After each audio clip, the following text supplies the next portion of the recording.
আইনমন্ত্রী বলেছেন রুশু পড়ার জন্য, তারপরে হচ্ছে হবস পড়ার জন্য, মদিনা সনদ পড়ার জন্য পড়েছিলাম, কিন্তু আন্দালিব রহমান পার্থ সাহেব যে বক্তব্য দিয়েছেন, আমরা ক্লাস 8-9 যে ডিবেট করতাম সেটি রিভার্টাল দিলে 20 মিনিট সময় লাগবে মাননীয় স্পিকার। আমি ওনার বক্তব্যের রিভার্টাল দিচ্ছি। উনি বলেছেন যে আমি কোট করছি, উনি বলেছেন 72-এর সংবিধানের কিছু কিছু বিষয়কে ওনারা সম্মান দিয়েছেন। তার মানে কিছু কিছু বিষয়কে ওনারা সম্মান দেয় নাই। তার মানে এই অভ্যুত্থানের পরে এই সংবিধানের কিছু অংশ ওনারা মেনেছেন, কিছু অংশ ওনারা মানেন নাই। ওনারা কেবল ওই অংশটাই মেনেছেন যে অংশটা ওনাদের পক্ষে গিয়েছে, যে অংশটা ওনাদের বিপক্ষে গিয়েছে এই অংশটা ওনারা মানেন নাই। মাননীয় স্পিকার, এই ধরনের প্রকৃতি সম্পন্ন যারা আছে বাংলাদেশের পার্লামেন্ট যারা দেখছেন তারা সিদ্ধান্ত নেবেন, যারা কখনো কখনো কনফর্মিস্ট, যারা কখনো কখনো রিফর্মিস্ট, তারা মূলত হচ্ছে অপরচুনিস্ট। এখন আমি সংবিধানের কিছু কিছু ধারা মানব, কিছু কিছু ধারা মানব না।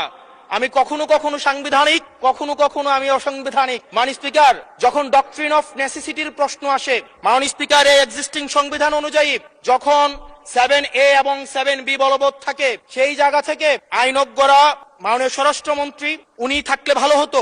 ডক্ট্রিন অফ নেসেসিটি মাননীয় স্পিকার 48-3 অনুযায়ী রাষ্ট্রপতি সুপ্রিম কোর্টের মাধ্যমে একটা এই 106-এর অ্যাডভাইজরি একটা রুল আছে মাননীয় স্পিকার। এই অ্যাডভাইজরি রুলের মাধ্যমে সংবিধানের ফান্ডামেন্টাল কোনো বিষয় কম্প্রোমাইজ করা যায় না। মাননীয় স্পিকার, যদি আমি এই সংবিধান মানি তাহলে এই অন্তর্বর্তীকালীন সরকারের বৈধতা প্রশ্নবিদ্ধ হয়। মাননীয় স্পিকার, মাননীয় স্পিকার, যদি এই সংবিধানকে আমি ধারণ করতে চাই, মেনে চলতে চাই, সেদিন 64 বিধি অনুযায়ী অ্যাটর্নি জেনারেল নিয়োগ দেওয়া হয়েছিল 6 আগস্ট।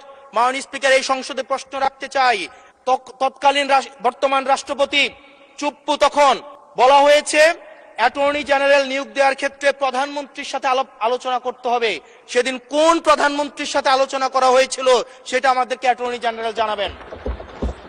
আমাদেরকে অ্যাটর্নি জেনারেল জানাবেন যেই হিয়ারিংটা হয়েছিল এই হিয়ারিং এ উনি উপস্থিত ছিলেন কিনা। তখনকার সময় যিনি প্রধান বিচারপতি ছিলেন ওবায়দুল হক, তিনি তখন কোথায় ছিলেন, সেই রায়ের কপিটা আমরা দেখতে চাই। মাননীয় স্পিকার, মাননীয় স্পিকার, আপনি যখন বেগম জিয়াকে 6 আগস্ট সর্বপ্রথম ছাত্র জনতা যখন সিদ্ধান্ত নিয়েছিল আর এক মুহূর্ত বেগম জিয়াকে কারাগারে থাকতে দিবে না, বেগম জিয়াকে রাষ্ট্রপতির আদেশের মধ্য দিয়ে বেগম জিয়াকে সেদিনই হচ্ছে কারাগার থেকে যেই জুলুমের মধ্যে রাখা হয়েছিল সেটা থেকে ছাত্র জনতার রায়ের মধ্য দিয়ে সেখান থেকে বের করে আনা হয়েছিল। মাননীয় স্পিকার, যদি এই সংবিধানকে বাইবেল ধরে নেই, এই সংবিধানকে যদি গসপেল ধরে নেই, এই গসপেলের পুরোহিত অনুযায়ী যেভাবে ভ্যাটিকান সিটি চলে সেটা যদি আমরা ধরে নেই, তাহলে মাননীয় স্পিকার সেদিন বেগম জিয়া জেল থেকে বের হতে পারেন না। মাননীয় স্পিকার, মাননীয় স্পিকার, সেদিন বেগম জিয়া জেল থেকে বের হয়েছিল অভ্যুত্থানের জনরায়ের ভিত্তিতে। মাননীয় স্পিকার, মাননীয় স্পিকার, আপনারা বলছেন আপনারা ঠিক সেই জায়গায়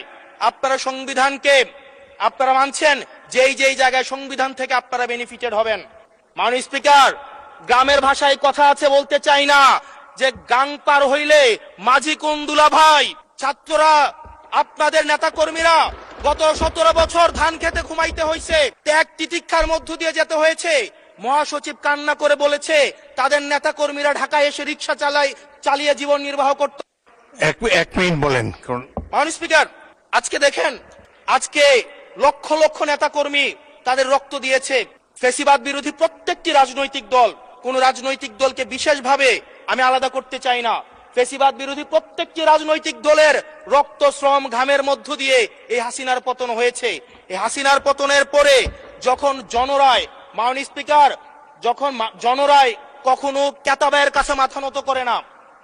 এটা ভ্যাটিকান সিটি নয় যে গসপেল অনুযায়ী হচ্ছে দেশ পরিচালিত হবে।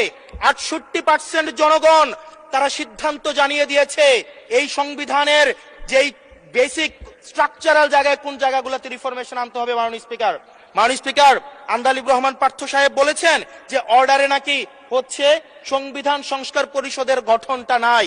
উনি যদি একটু পরিশ্রম করতেন, জাস্ট একটা পাতা উল্টাইতেন, একটা পাতা পরেই বলা হয়েছে সংবিধান সংস্কার পরিষদ গঠন যদি হেজযুক্ত। ধন্যবাদ মাননীয় সদস্য, ধন্যবাদ।